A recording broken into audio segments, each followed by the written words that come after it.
Boa noite, sejam bem-vindos ao especial 39º aniversário da independência de São Tomé e Príncipe. Hoje temos como convidado o Dr. Leonel Mário Dalva. Boa noite, doutor.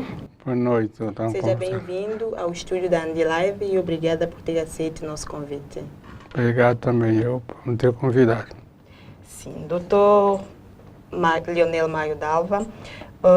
Depois do Movimento de Libertação de São Tomé e Príncipe, MLSTP, ter assinado o Acordo de Argel em 26 de novembro de 1974, junto ao governo português, logo a seguir veio a independência de São Tomé e Príncipe.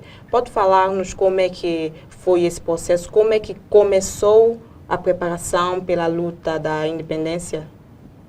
Bom, a preparação para a luta da independência foi muito antes da assinatura do Acordo de Argel, né? Porque a luta da independência começou nos anos 1960, mas como luta organizada, não é? Porque nós sabemos que o povo de São Tomé e Príncipe sempre resistiu à dominação e à repressão colonial, manifestando de diversas formas.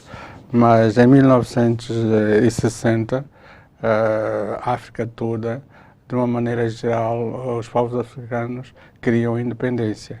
Tanto mais que depois da independência do Ghana, em 1957, os países seguiram-se outras independências de quase todos os países de expressão francesa, que eram colonizados pela França. Depois também seguiu-se a descolonização dos países que estavam sob domínio colonial inglês, depois espanhol.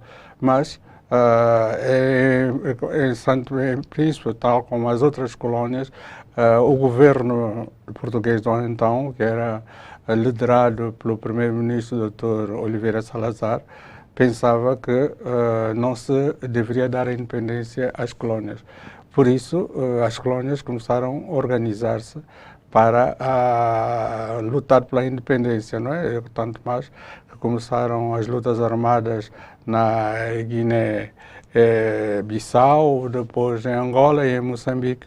E nós, em 1960, também pensamos que deveríamos encontrar uma solução para o povo de São Tomé e Príncipe. Então, entendemos que devíamos organizar e formamos em 1960, em setembro de 1960, formamos uma organização com vista à independência, que essa organização tinha como objetivo lutar por todos os meios para a libertação de São Tomé e Príncipe. Mas tendo em conta que em São Tomé e Príncipe não era possível a luta armada, nem era possível manifestar publicamente os nossos anseios pela independência, por isso nós pensamos de enviar uma delegação para o estrangeiro e essa delegação tinha como missão ir às Nações Unidas e dizer que o povo de São Tomé e Príncipe também era um povo colonizado e que precisava de autodeterminação e independência. E daqui em diante começamos a organizar e formamos uma organização que se chama CLSTP. E essa CLSTP, depois de muitas peripécias, em 1972, houve uma conferência em Malabo, que era a capital da Guiné Equatorial. Nessa conferência eu também participei e criou-se o MLSTP. Esse MLSTP depois foi reconhecido pela Organização das Nações Unidas, também foi reconhecido pelo OUA, que naquela altura, Organização da Unidade Africana, e também o MLSTP foi reconhecido pela CONCEP, que era a Conferência da Organização dos Nacionalistas das Colónias Portuguesas, que foi fundada, essa organização foi fundada em 1961, e através disso começou-se a lançar a organização. E a organização tinha como objetivo fundamental informar ao povo de São Tomé e Príncipe que havia uma organização que lutava para a sua independência. Aqui no interior também de Santo Tomé e Príncipe começou-se a organizar a luta clandestina, e nessa luta clandestina percorreu-se as várias localidades de Santo Tomé e Príncipe para informar a população de Santo Tomé e Príncipe de que havia uma organização e que essa organização estava disposta a lutar por todos os meios para a independência. Depois formou-se uma consciência popular. Essa consciência popular visava a independência e estava consciente de que era necessário lutar para a independência. Mas as coisas continuaram, a população foi mais ou menos informada, mas não havia um contacto direto com a população. Só depois de 25 de abril de 1974 é que já havia maior possibilidade de ter contato direto com a população e dizer concretamente à população o que é que se pretendia com a independência. Mas, doutor, até a assinatura do Acordo de Argel em 1974, como é que foi esse processo para concretizar a assinatura de acordo?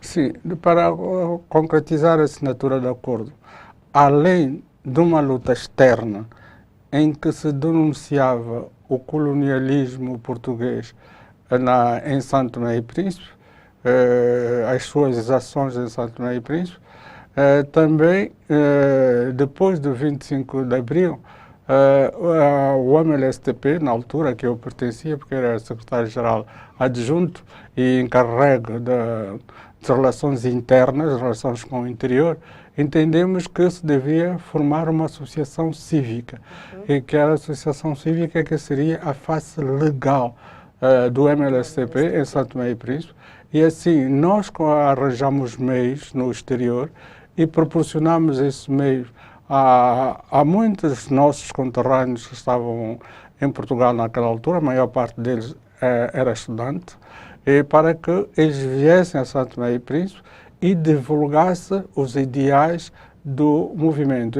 Quando eu digo ideais, o programa do movimento, os estatutos do movimento, os membros do movimento, e para que tivesse um diálogo mais concreto com a população, de modo que a população participasse na mobilização para a independência de Santo Tomé e Príncipe. Houve várias pressões, houve várias atividades em Santo Tomé e Príncipe, anticoloniais, e assim o governo português, como viu que efetivamente o povo de Santo Tomé e Príncipe desejava a independência, então consentiu em negociar com o MLSTP sobre as condições dessa independência. Então, para isso, procurou-se determinar uma data em que se devia fazer essas negociações e o país em que as negociações deviam processar-se. A data foi 23 de novembro, o começo em 23 de novembro, e o país escolhido para essas negociações, mas depois de várias controvérsias, foi a Argélia, que é a capital da República da Argélia. E lá houve uma delegação de Santo Tomé e Príncipe, composta pelos membros do MLSTP na altura, e também uma delegação representativa que representava o governo português. Essa delegação é dirigida pelo Dr. Almeida Santos, e houve então as negociações em Argel, e depois dessas negociações concluiu-se por um acordo, fez um acordo, que este acordo chamou o Acordo de Argel. Esse Acordo de Argel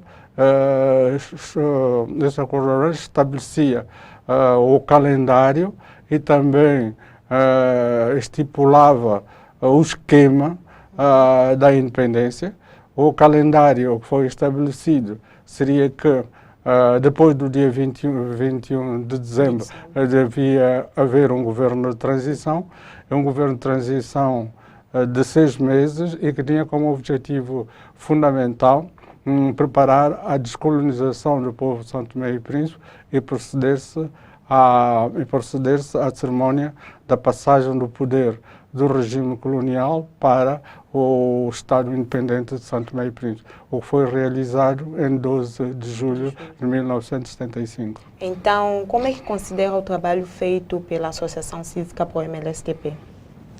Não, a Associação Cívica Pro MLSTP, como eu disse, foi uma organização que foi criada pelo MLSTP, Sim.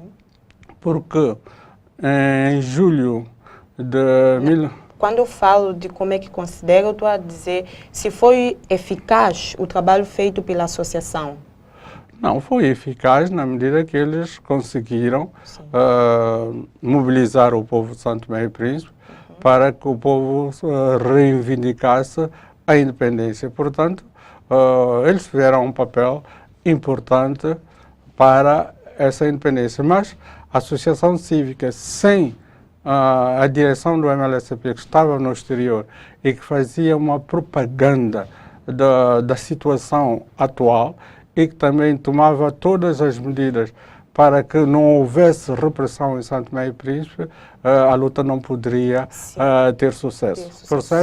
Quanto a mim, houve uma conjugação dos esforços, pelo menos nos primeiros tempos, entre a delegação do MLSTP que estava no exterior e a associação cívica que fazia a mobilização depois do 25 de Abril para que se fizesse a pressão sobre as autoridades coloniais atuais, de modo que essas autoridades compreendessem que Santo Tomé e Príncipe queria efetivamente conquistar a sua independência. E quais são as pessoas que faziam parte dessa delegação do MLSTP fora de Santo Tomé e Príncipe? Porque falou que havia uma delegação no exterior.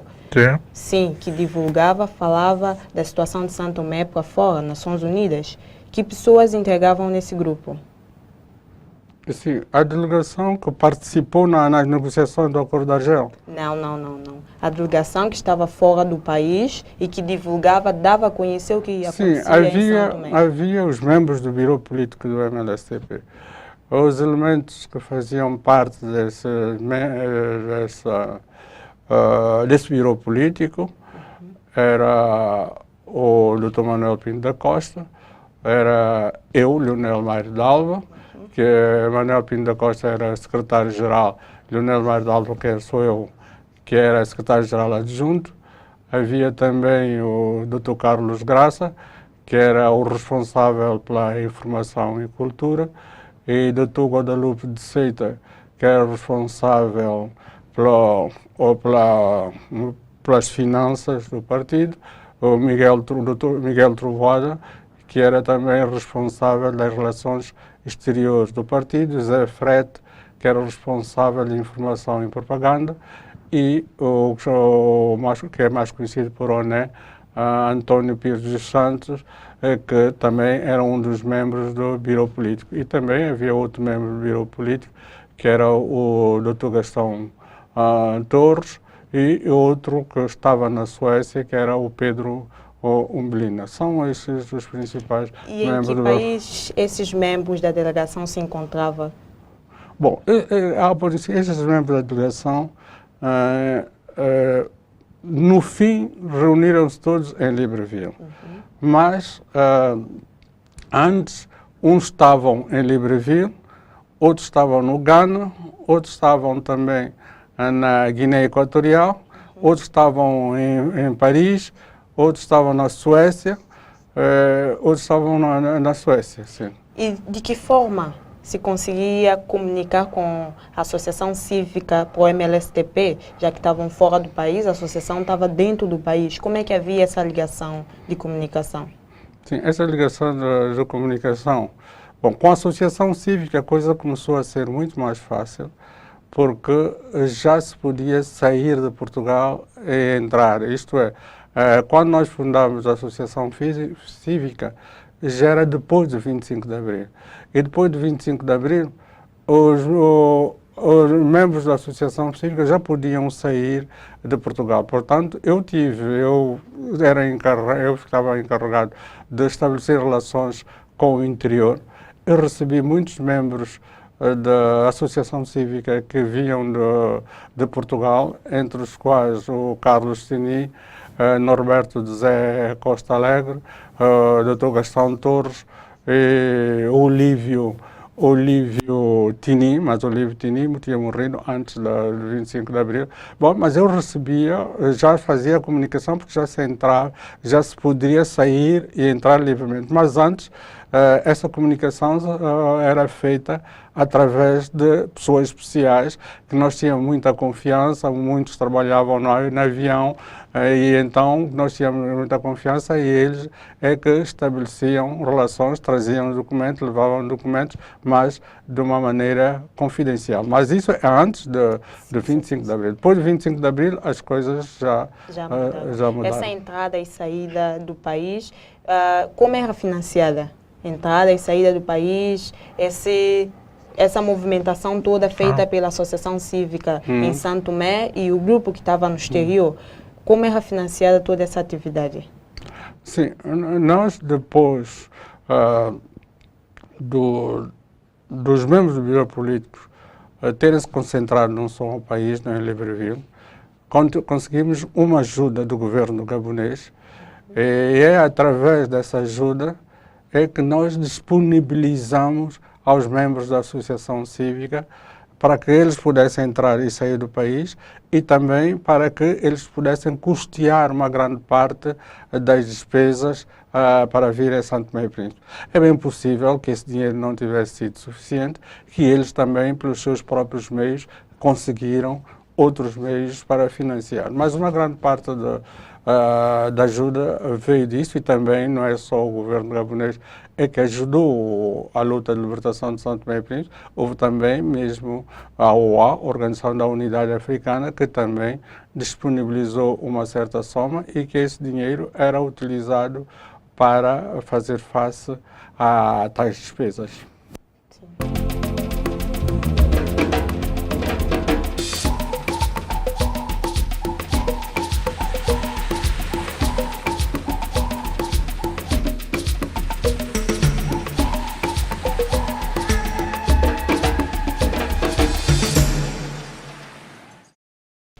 Sejam bem-vindos à segunda parte do especial 39º aniversário da independência de Santo Tomé e Príncipe. Estamos em conversa com o Dr. Leonel Maio Dalva. Bem-vindo outra vez, doutor. Muito obrigado. Sim, seguindo a nossa conversa, depois de todo esse processo de assinatura de acordo de Argel, Santo Tomé, o MLSTP dirige-se a Gabão, Libreville, para preparar o governo de transição. Nessa altura, o senhor é eleito o primeiro-ministro desse governo. Como é que se sentiu na altura? Quais eram as suas expectativas como primeiro-ministro? Não, as minhas expectativas é que eu deveria desempenhar um papel o mais dinâmico possível, o mais honesto possível, para cumprir as disposições do Acordo do Argel, né? Porque o Acordo do Argel está bem especificado o que é que se deveria fazer durante a fase do governo de transição, que era de 6 meses. Portanto, o meu papel fundamental era trabalhar e mobilizar e dinamizar os outros membros do governo e procurar também consenso entre eles, de modo que nós conseguíssemos efetivamente esse objetivo que nós queríamos atingir, que era a independência total e imediata do povo de Santo Tomé e Príncipe. E houve desafios nesse processo de transição? Houve desafios, né? Nem toda a gente via os problemas da mesma maneira. Uns pensavam que nós deveríamos ter uma posição muito mais radical em relação aos colonos. Outros pensavam que era preciso ter uma posição muito mais prudente, de modo a criar condições para o novo Estado, não é? E por isso houve desafios, mas como as posições nem sempre eram as mesmas, houve durante a fase do governo de transição diferenças, tanto mais que durante o período do governo de transição, 2 membros deste governo foram afastados. E o que marcou para si nessa fase como primeiro-ministro desse governo? Não, o que marcou para mim foi essa divergência que houve, não é? Eu preferia que nós, todos que começássemos este governo de transição, chegássemos ao fim. Mas houve pontos de ruptura, não é? Porque houve a questão da tropa, de solução da tropa. São Tomé estava no exército, uns queriam que se dissolvesse essa etapa, outros não queriam, e também o alto comissário também não queria. Bom, e assim foi uma coisa muito marcante. Doutor, já que tocou nesse assunto, logo após a independência de São Tomé e Príncipe, começa a haver divergência dentro do partido do MLSTP, e a associação que era pró-MLSTP deixa de ser associação pró-MLSTP e passa a ser ex-pró-MLSTP. E depois houve também o seu exílio em 1982. Como é que se deu todo esse processo da divergência, do conflito, e a associação passou a ser ex? Não, a divergência quer dizer, essa divergência com a associação cívica, que passou a ser ex-associação cívica, até era mesmo normal que depois da independência seria ex-associação cívica, porque a associação cívica foi criada para apoiar o MLSTP, como a face legal do MLSTP. Então, quando todos os membros do MLSTP entraram para o país, era normal que a associação cívica passasse a ex-associação cívica. Mas eu julgo que a questão que quer formular é uma outra. Por que que alguns saíram? Por que que alguns foram... divergência no seio do porque não se entendeu em algumas questões fulcrais, não é? Essas questões, por exemplo... Quais questões foram? Por exemplo, a dissolução da tropa, e também havia alguns membros dentro mesmo do governo de transição e da associação cívica que não queriam aceitar algumas posições do governo e do MLSTP, do Bureau Político naquela altura, e houve esse tipo de divergências. Sim. Mas isso, divergência num processo político, há sempre divergências, não é? O que é verdade é preciso que nós ultrapassemos as divergências e caminhemos para frente. Foram ultrapassadas essas divergências?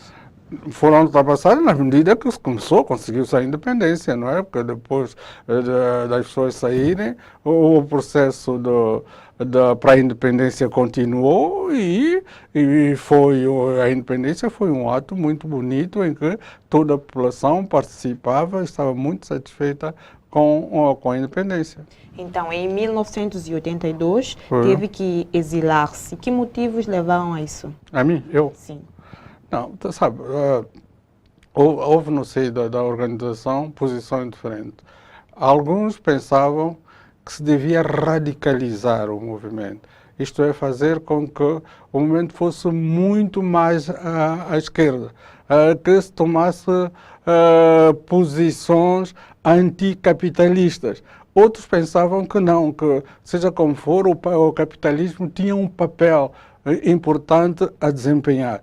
E também havia luta pelo poder, não é? Uns pensavam que deviam ser eles que deviam se ocupar tais e tais lugares. Portanto, havia essa tensão no seio da organização e, através dessa tensão, uns foram afastados. Sim, sim, sim. E estamos a chegar ao final dessa conversa. Agora, passados 39 anos dessa independência, que leitura, que análise faz da situação atual do país? Bom, a situação atual que eu faço do país é que São Tomé e Príncipe tem muitas condições, ou tem muitos trunfos que deve aproveitar para que nós possamos ter uma vida melhor em São Tomé e Príncipe. Por exemplo, nós temos o problema das nossas terras agrícolas.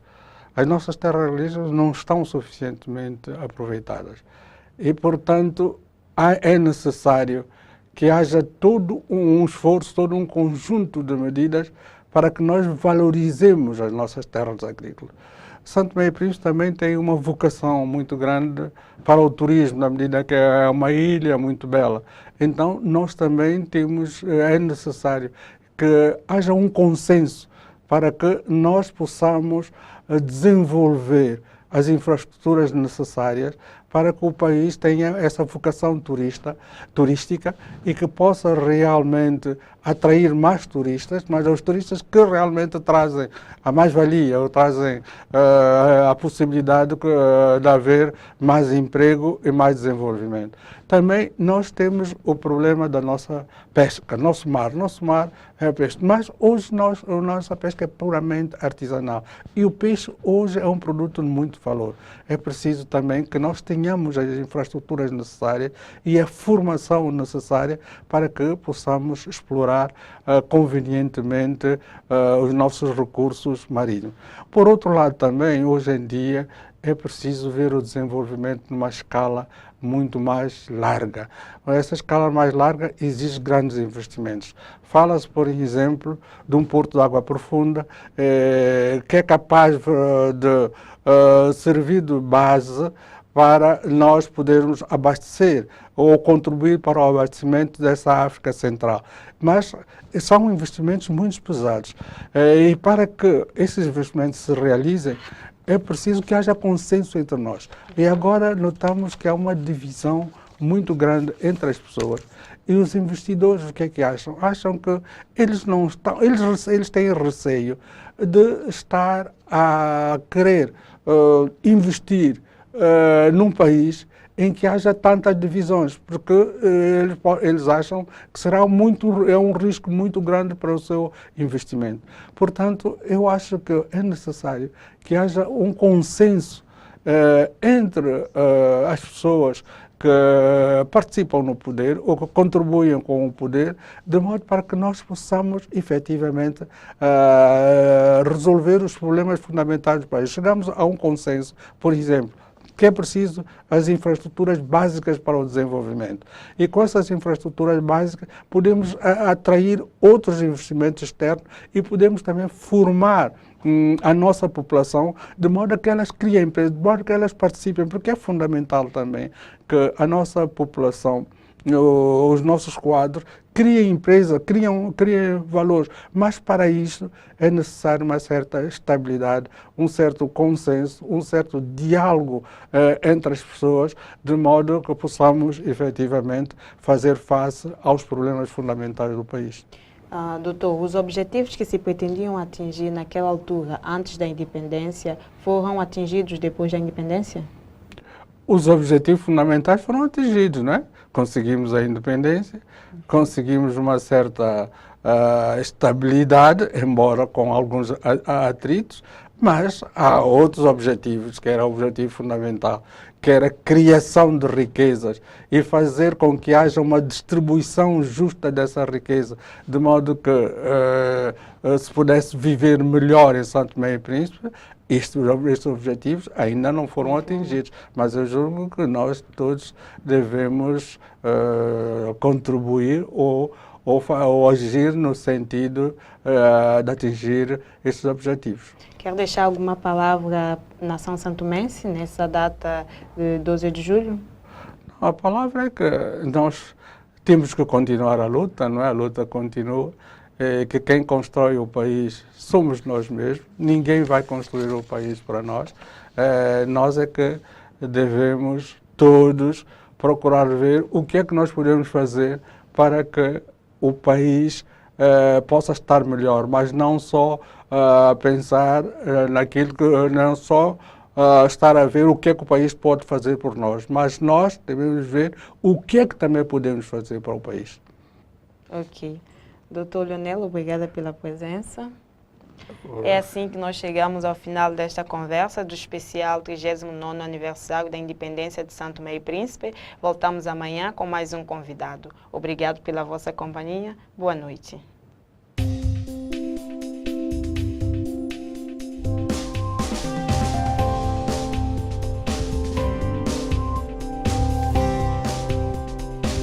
12 de julho, mais um ano da independência de São Tomé e Príncipe.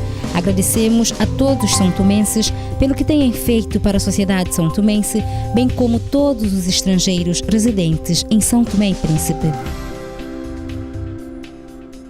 O meu sonho para São Tomé e Príncipe é mais prosperidade, financeiramente, econômica, para ter mais emprego para os jovens, mais tipo de formação, mais escola, mais educação.